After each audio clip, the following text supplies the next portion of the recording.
I think the opportunity for South Africa has never looked brighter. In Africa, there's something really special happening.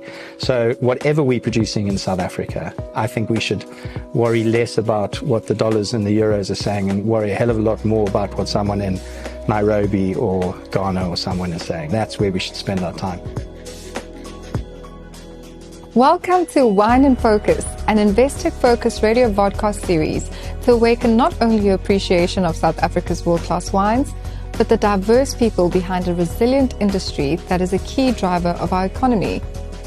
As proud sponsor of the Trophy Wine Show and the Trophy Spirit Show, Investec wants to showcase what our local industry has to offer. I'm Lerato Motsologane, a deal maker at Investec for Business, founder of Discover Wine, and your host. In this second episode, we'll be discussing the Trophy Wine Show and the role it plays in elevating South African wine, both locally and internationally. Let's meet my guests. Joining me today at Grand Roche, in the heart of the Paarl Winelands, is Michael Fridjhon, Tom Carson, and Bruce Jack. Michael is one of South Africa's most respected and awarded wine authorities, with over 4 decades of experience spanning production, retail, journalism, and judging. He chairs the Trophy Wine Show and the Trophy Spirit Show and serves as a visiting professor at UCT's Graduate School of Business, where he directs the Wine Judging Academy. Michael is also chair of the Reciprocal Wine Trading Company. Tom is the award-winning chief winemaker at Yabby Lake in Australia and director of the Len Evans Tutorial, a prestigious wine school dedicated to evolving the quality of Australian wine. With over 30 years in the industry, he's judged and chaired major wine shows across Australia and helped shape the next generation of wine talent. He is currently in South Africa as one of 3 international judges on the Trophy Wine Show. Bruce is a globally acclaimed South African winemaker and storyteller. After founding Flagstone Winery in 1998 and later serving as group winemaker for Accolade Wines, he launched Bruce Jack Wineries in 2018, a global operation producing wines across 5 continents. Welcome, gentlemen. It is such a pleasure and an honor to have the 3 of you here today. I'd like to start with you, Michael. We've got the Trophy Wine Show, and you've been having the show going for quite a while now, and it's done very well in its time. And I think today we just want to figure out, what is the Trophy Wine Show about? How did it come about? And where were you when you decided to start such a great initiative? That's really a fun question, Lerato, because I'd been judging a lot around the world and in many places. And I had a sense that the South African wine judging environment wasn't sufficiently competitive nor sufficiently international. So I looked very carefully. I think the model that I most liked was the one that had been pioneered by the Australians: smaller panels, much more precise focus on outcome, outliers in a sense. If you have a panel of 3, you narrow it down. Otherwise, you sit with big panels, average scores. The idea that there should be conversation between the judges. You can't run a competition which is run by arithmetic and totals by a computer. So the end result had to be arrived at on a consensus basis. And in 2002, not having had enough response from the industry to reform the shows that existed at the time, we launched the Trophy Wine Show with a view to creating a model that was as close to fireproof as you could be in the world of subjective judgment, and the idea of trying to draw out of what the wine industry was producing the finest wines possible, and to give a sense of direction that met the expectations of the domestic and the international market. Amazing. Tom, you came all the way from down under. Why the Trophy Wine Show? Why this one in particular? I've judged here twice before, and it was a really fascinating experience to be exposed to the South African wines, and I just found that being able to come back and see the progression and see the trends and the focus that the industry is where they're heading right now is just really interesting. And the standard of the show is as good as any wine show in Australia. It's incredibly rigorous, and the integrity that the results would mean to producers is really important. and being able to just contribute the latest trends in the Australian judging system and how we're tweaking our shows and refining them. I think it's great to give that input to Michael and the judges here, and certainly to judge with young judges in South Africa and just provide a bit of context and a bit of direction is just really satisfying. Tom, you're the director of the Len Evans tutorial. Who is Len Evans? Yeah, was. Unfortunately, he's passed away, but he was a giant of the Australian wine industry and did so much for it. And Len was a big part of wine shows for a long time in Australia. He chaired National Wine Show. He set up the National Wine Show. He's chaired Brisbane, Sydney, all the wine shows. But he got to the end of his career and he realised, I'm in the room with the same people I've been with for 20 years. There's something wrong here. We are not getting new people through the judging system. And he worried about that. He worried that it had become a bit of an echo chamber and it was all the same judges, many of them mostly winemakers from large companies in Australia, awarding their own wines. So he just sat down, he got on the phone and he said, what we're going to do is we're going to form a wine school and we're going to train judges and identify talent. And so in 2001, he commenced the first Len Evans tutorial. So there's 12 scholars that go to the Hunter Valley and they have 5 days of intensive wine training. They have judging sessions in the morning, and it's not just Australian wine. It's international wine. It's wines from all around the world. They'll be given a group of 30 Chardonnays, and there will be 6 or 7 different countries. And they have to judge those wines and score them. In the afternoons, they have master classes. And over the week, the cream of the judges rise to the top. And those people are given opportunities in the wine shows in Australia. And what's been very important is to get those young people coming through and breaking down that, that old boys club. And over the last 20 years, it's been incredible in doing that. And it's forced the wine shows to have what we call sort of rotation policies, where you can be a judge there for 3 or 4 years, but that's enough. We've got some new people coming through, and it's kept it very dynamic, and it's given many opportunities to young people. Michael, how do you choose your judges? What does that selection process look like? That's a really interesting question at 2 levels. Firstly, we have one international judge on every panel, and that international judge has to be someone with literally a fireproof reputation in terms of quality of judgment. We're not looking for high profile. It's nice if you get it, but we need people who really can deliver precision of judgment. Tom here has chaired just about every important show in Australia. He's been a senior wine judge for over 20 years. We know that he's not going to be seduced by a pretty wine that doesn't deliver quality. We've been running a wine judging academy here since, I think, 2007. Tom, as he will tell you, is a graduate of the model on which we have, in a sense, built our wine judging academy, which is the Len Evans tutorial in Australia. And that is the idea that people should be trained to be wine judges, not to be people who simply like wine and enjoy it and think, I like that, therefore it is good. So we do that. We like to have winemaking expertise on every panel. We like to have somebody with a consumer interest on every panel. We have to have one international on every panel. And we only have 3 people on the panel, plus one associate, which is a graduate of the Wine Judging Academy who's graduated with a distinction and then has to work his or her way up through the system in order to become a judge. So it's a very tight, there's no room to move. You can't afford a weak link. It doesn't work. We will return to the conversation in a moment. But for those of you who are not familiar with the Trophy Wine Show brought to you by Investec, here's what you need to know.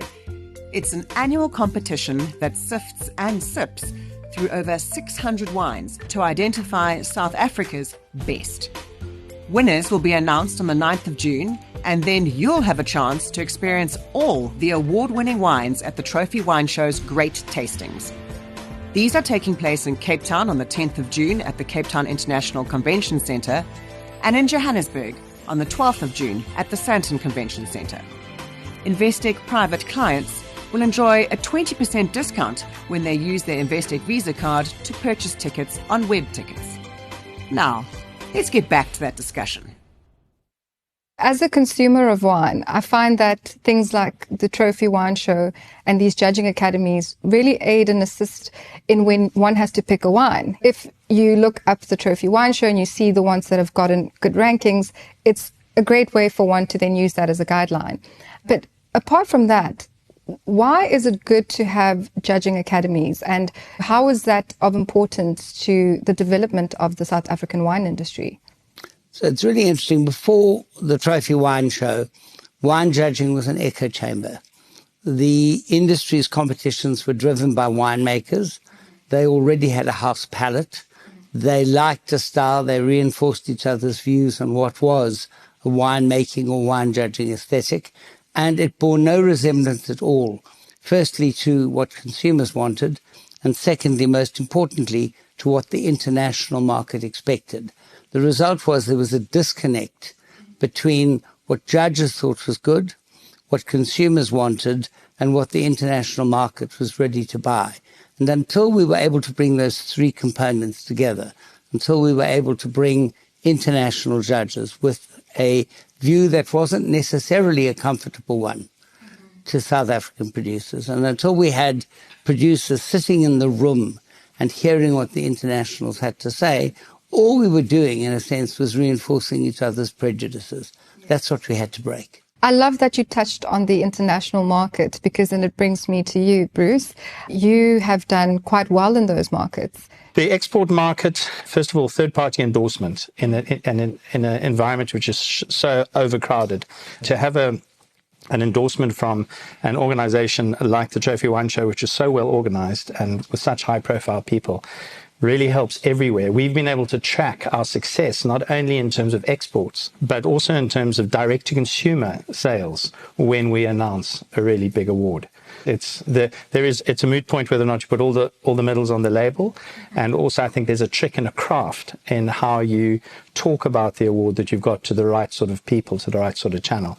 But if you can get it right, it's really important, and you've got to just keep your foot on the pedal. And I think that's what the export market is all about. In South Africa, we are one of the markets, or one of the suppliers that is really starting to succeed overseas. We are really starting to succeed overseas, where particularly those who've had it easy for a long time, i.e. the Northern Hemisphere, are starting to see things in a more difficult light because of the changing world. We've always struggled, so it's no different for us. We're ready. And where do you see that uptake for SA wines across the world? Which countries? Look, personally speaking, we're growing everywhere. It sounds blasé and a little bit glib to say that, but thank God we're in 23 international countries and we're showing growth everywhere.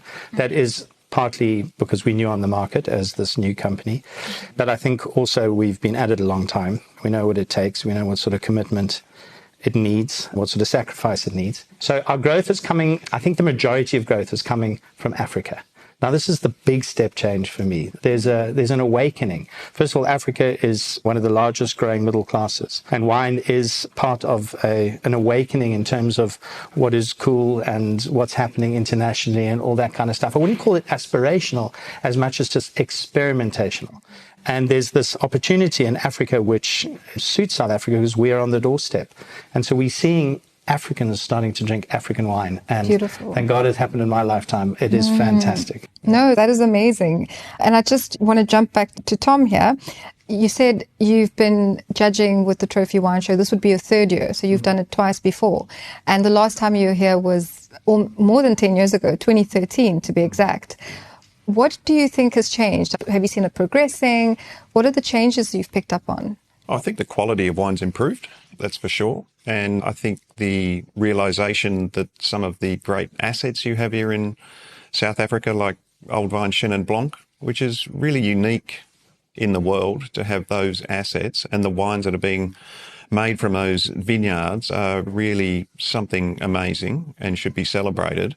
And when you have something that nobody else in the world can do, that's what you lead with. That's like really important to tell your story about these old vineyards and these amazing wines that you're making. So I think that was the first time I came here in 2005. There was a lot of talk about it, the assets you had and these wonderful vineyards, but we didn't really see many of the wines. The winemaking and the viticulture hadn't really grasped the potential of what was there. But the wine palates, the great palates in South Africa, understood there's something special here that we should really focus on. So that's been a great progression. I judged some Shiraz today, and I remember back the last 2 times I came, it was like, oh, sorry, we've given you the Shiraz class. And today we found some fantastic wines. There's a real focus there as well, which I think is something new. And coming from Australia, which is 50% Shiraz, and I was explaining to the judges last night that there's still vineyards producing wine that were planted in the 1840s in Australia. And we drank a wine from a vineyard that was planted in 1893.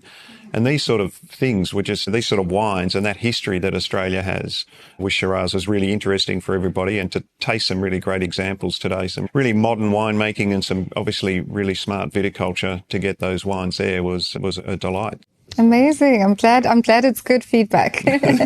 And back to you, Bruce, and going back to the international market.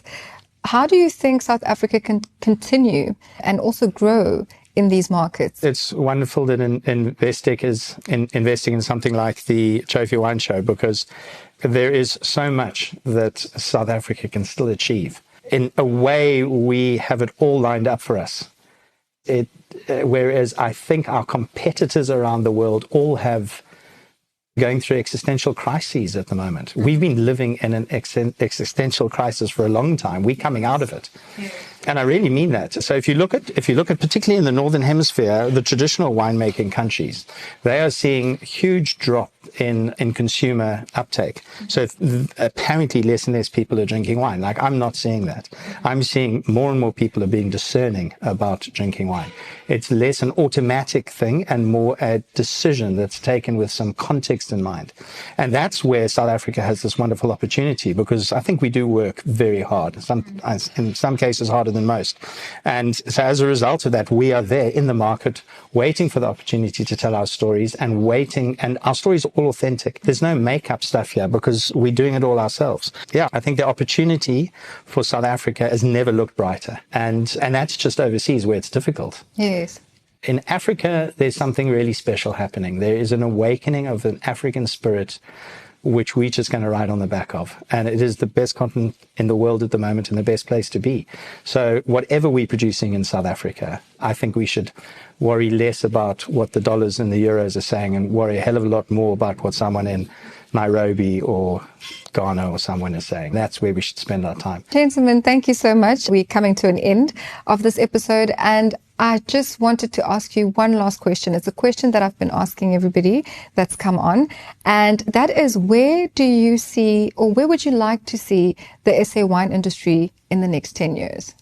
I would like the South African wine industry in the next 10 years to be exporting at least as much as it is now, with a better spread in terms of markets, so a lot more into the rest of the continent, to discerning consumers who embrace it as part of the heritage of the continent, yes.